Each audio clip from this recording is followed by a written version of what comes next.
Hey gang, David Guppel, Thinker Farmer here. So it has been a while since I shared about my farm story. I've been in the process of trying to tell it in a few videos previously, and I've been procrastinating and discussing other things on the channel, so I want to get back to that today. So where I left off, and if you haven't seen my farm story, you can go back to earlier videos and look at them.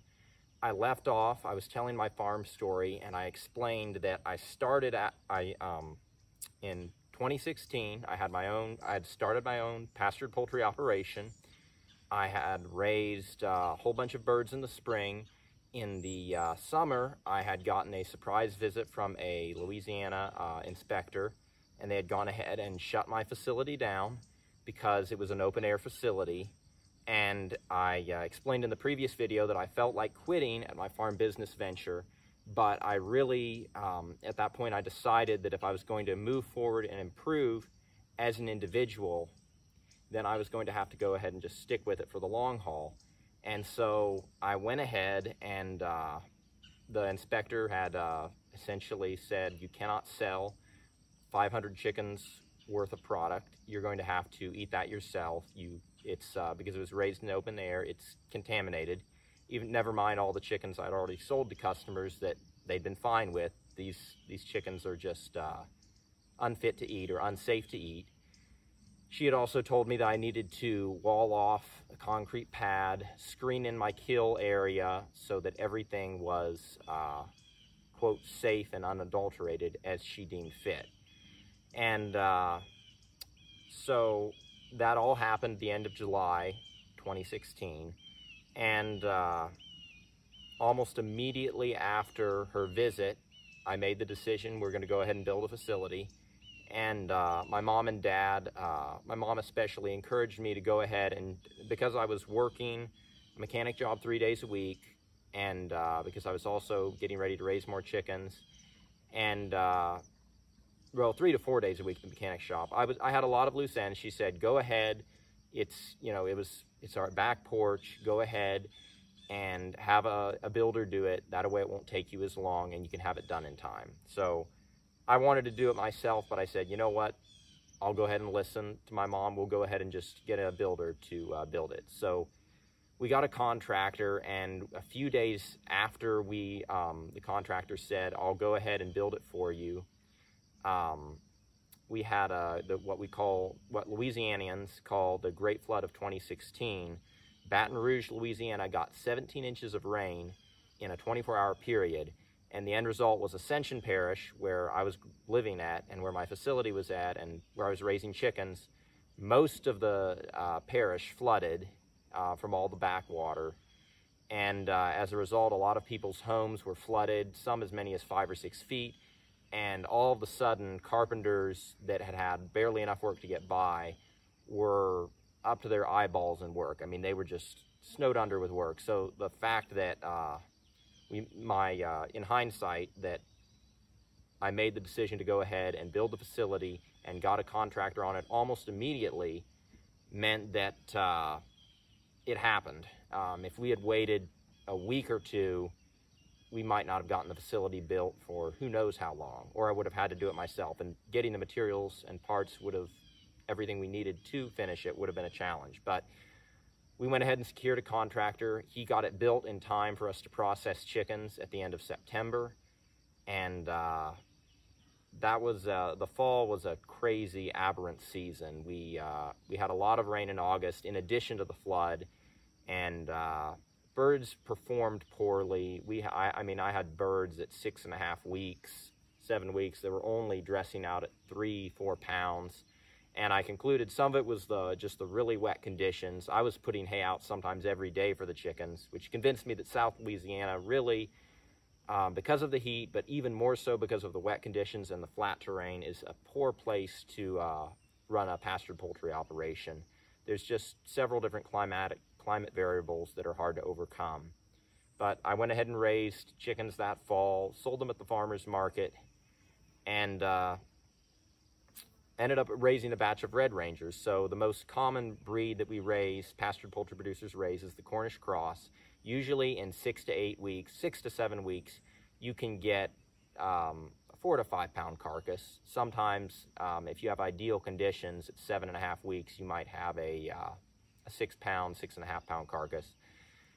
Depending on weather, quality of your feed, quality of care, etc.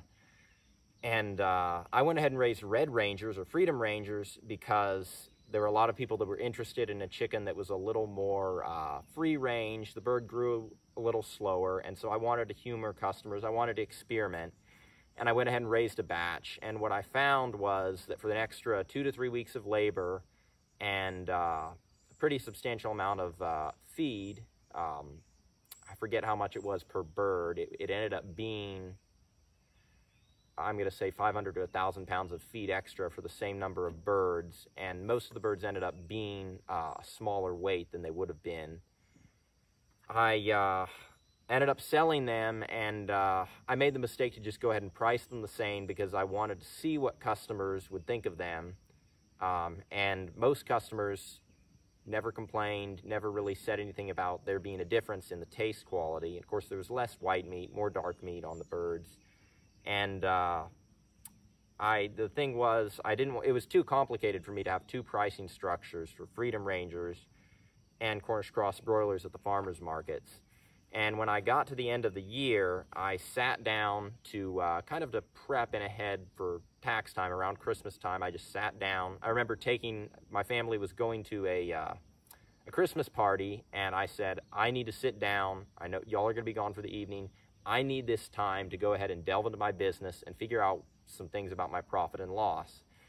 And what I found was that the whole fall season, I had raised 900 broilers. They had sold a lot faster, so cash flow had been better, which is always a plus.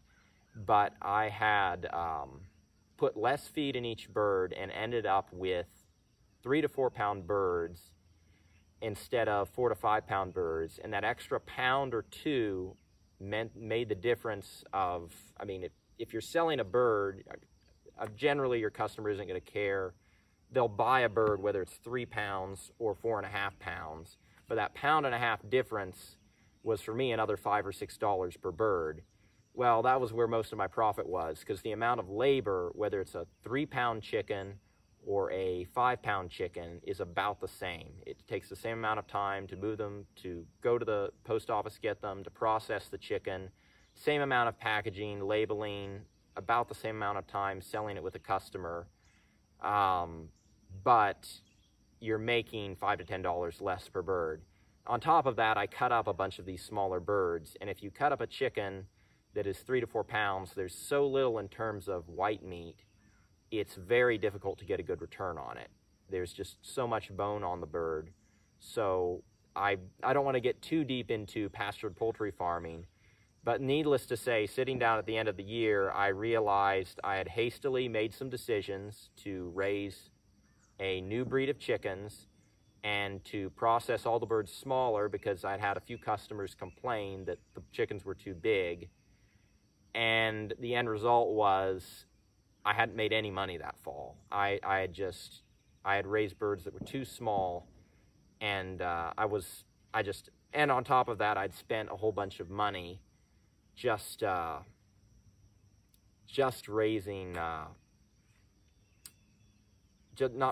building a processing facility. And so my 2016 tax return, when I actually finally got around to filing in April, I already knew it was going to be a huge loss in terms of money. And I'm going to continue the story later on, but I want to stop and impress upon everyone here a couple lessons I learned from finishing the season in 2016. One is, take time to think. More action as a farmer actually can move you backwards instead of forwards. In my case, I was so busy in the middle of the season with getting my processing facility built and dealing with the flood of 2016, all of my work at the mechanic shop, that I really didn't do a mid-season lookover. In the middle of your season, I'm not going to say if you have the time, you need to make the time to assess where you're at, how your season is going, and try to punch some numbers. Now, reality is, it was my first year. I knew I was going to make mistakes, and I just went for it. But if I had gone ahead and taken the time to slow down and think, which I ended up doing at the end of the year, I would have been able to see that my profit on a 3-pound chicken was next to nothing compared to a 5-pound chicken. Now, if you're doing thousands and thousands of birds and customers want it, or you have a restaurant supplier that wants it, you can afford to make a smaller margin per bird, and you'll still come out making enough money.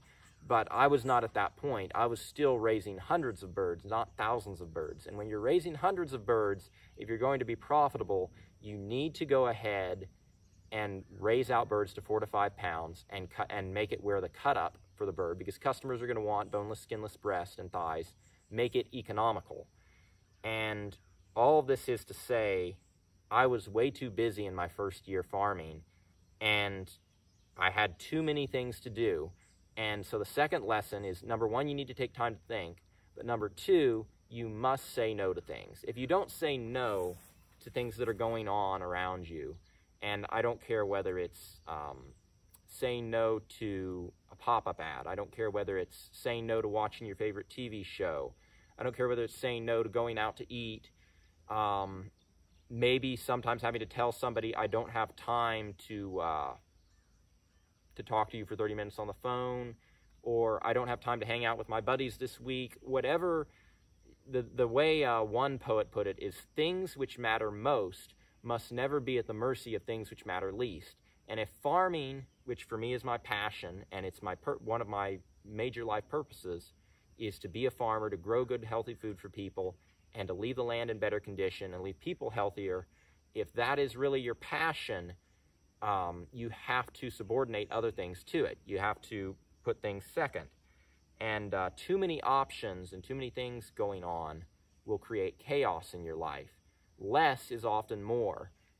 There's so many books out there about time management, business management. Getting Things Done by David Allen, great book. If you are just overwhelmed with too much to do, David Allen is the personal productivity guru. That book has changed my perspective on how to get things done. The book is Getting Things Done by David Allen.